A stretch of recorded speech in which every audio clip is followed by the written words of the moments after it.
Magandang hapon sa inyo mga ka-vibes. Update ko sa inyo mga ka-vibes. Punta kami ng laot. Huli kami ng matambaka mga ka-vibes. Kaya nagbabaka sakali kami dito na baka may madawi kami. Kaya may nahulog kami na pain. Yan mga ka-vibes. Yan ang bunso namin mga ka-vibes. Papunta na kami ng laot.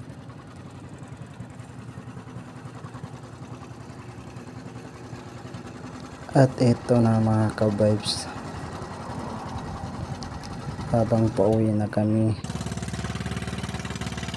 may nadaanan kami dito na isang isda na kanina pa siya nagbubugsay kasi hindi umaandar yung makina niya mga ka-vibes. Kaya tinulungan na lang namin at iniris namin siya, inihatid namin siya sa baryo nila.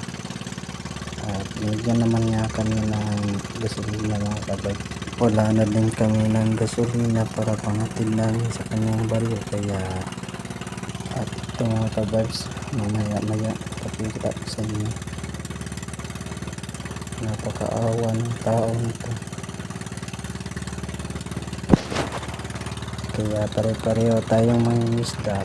Tayo lang ang magtutulungan dito sa laot kung magka-aberya man. At yan mga ka-vibes, tinulungan namin siya mga ka-vibes. Kita niyo ba yan mga ka-vibes nasa likod ko? Hindi ko lang nabigyan kanina mga ka-vibes yung paglapit namin sa kanya kasi natataranta na din kami kasi nakakaawa siya. Kanina pa daw siya nagbugsay.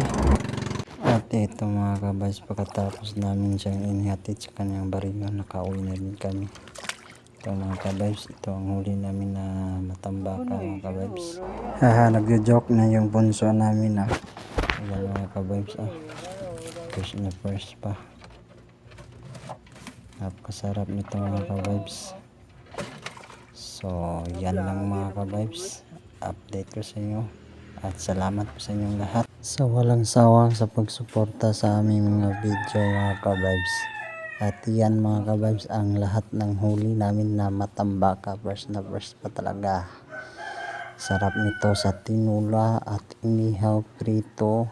Kahit anong gawin mo, masarap ito. So goodbye mga ka-vibes. God bless.